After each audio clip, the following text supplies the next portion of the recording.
ಎಲ್ಲರಿಗೂ ನನ್ನ ನಮಸ್ಕಾರಗಳು.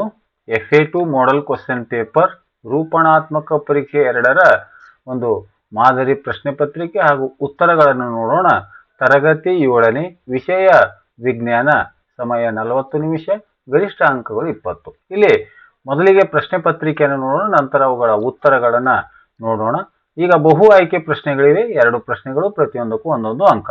1ನೇ ಪ್ರಶ್ನೆ, ಲೋಹಗಳನ್ನು ಬಡಿದು ತೆಳುವಾದ ಹಾಳೆಗಳನ್ನಾಗಿ ಮಾಡುವ ಗುಣವನ್ನು ಹೀಗೆ ಎನ್ನಲಾಗುವುದು: ತನ್ಯತೆ, ಕುಟ್ಯತೆ, ಶಾಬ್ದನ, ವಾಹಕತೆ.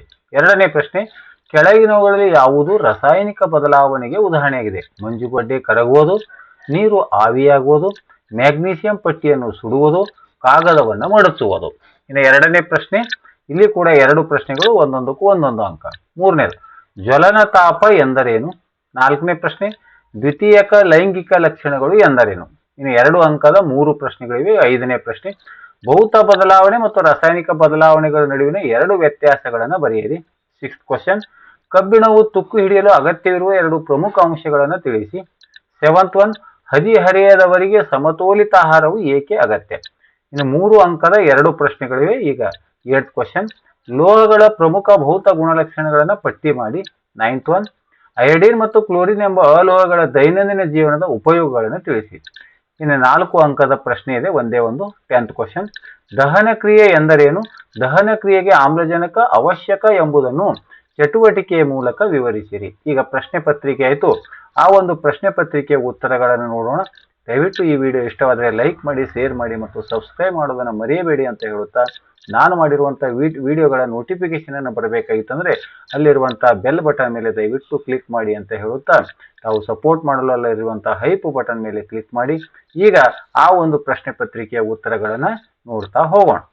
ಮೊದಲಿಗೆ 1ನೇ ಪ್ರಶ್ನೆದು, ಲೋಹಗಳನ್ನು ಬಡಿದು ತೆಳುವಾದ ಹಾಳೆಯನ್ನಾಗಿ ಮಾಡುವ ಗುಣವನ್ನ ಬಿ ಆಪ್ಷನ್ ಸರಿಯಾದ ಉತ್ತರ, ಕುಟ್ಯತೆ ಅನ್ನುವಂತಹ ಉತ್ತರ.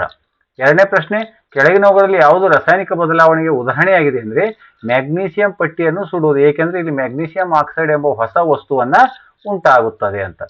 3ನೇ ಪ್ರಶ್ನೆ, ಜ್ವಲನ ತಾಪ ಎಂದರೇನು? ಒಂದು ವಸ್ತು ಬೆಂಕಿಯಿಂದ ಹೊತ್ತಿಕೊಳ್ಳಲು ಬೇಕಾದ ಕನಿಷ್ಠ ತಾಪವನ್ನು ಜ್ವಲನ ತಾಪ ಎನ್ನಲಾಗುವುದು. 4ನೇ ಪ್ರಶ್ನೆ, ದ್ವಿತೀಯಕ ಲೈಂಗಿಕ ಲಕ್ಷಣಗಳು ಎಂದರೇನು?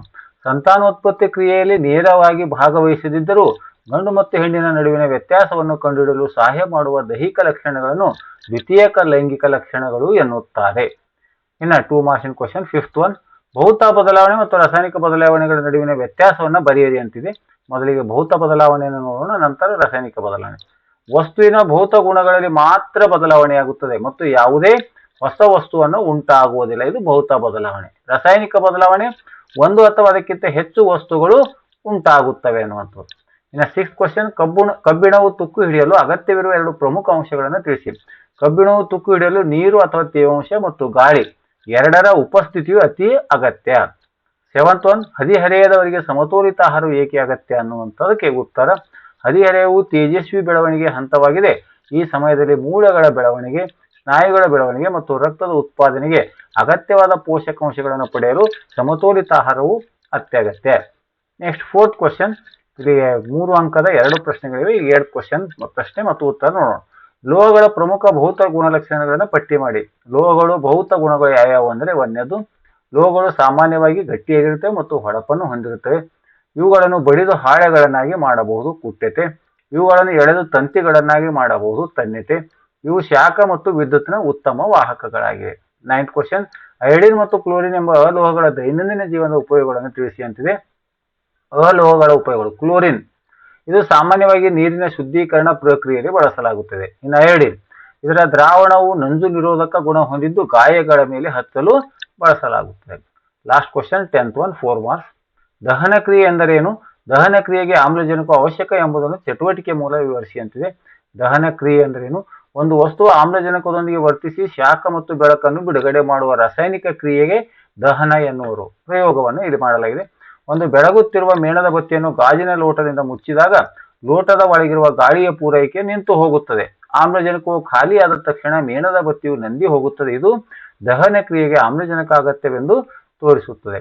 ಆದ್ಮೇಲೆ ಈ ರೀತಿಯಾಗಿ 6ರಿಂದ 10ನೇ ತರಗತಿವರೆಗಿನ ವಿಜ್ಞಾನ, ಗಣಿತ, ಕನ್ನಡ ವಿಷಯಗಳಿಗೆ ಸಂಬಂಧಪಟ್ಟಿರುವಂತಹ FA ಮತ್ತು SA ಮತ್ತು ಪ್ರತಿ ಘಟಕಗಳ ಮೇಲೆ ಒಂದು ಕಿರು ಪರೀಕ್ಷೆ, 20 ಅಂಕಗಳ ಕಿರು ಪರೀಕ್ಷೆ ಮಾದರಿ ಪ್ರಶ್ನೆ ಪತ್ರಿಕೆ ಹಾಗೂ ಉತ್ತರಗಳ ವಿಡಿಯೋಗಳನ್ನು ಮಾಡ್ತಾ ಇದ್ದೀನಿ. ವಿಡಿಯೋ ಇಷ್ಟವಾದರೆ ದಯವಿಟ್ಟು ಲೈಕ್ ಮಾಡಿ ಅಂತ ಹೇಳುತ್ತಾ ಈ ವಿಡಿಯೋ ನೋಡಿರುವ ತಮ್ಮೆಲ್ಲರಿಗೂ ನನ್ನ ನಮಸ್ಕಾರಗಳು.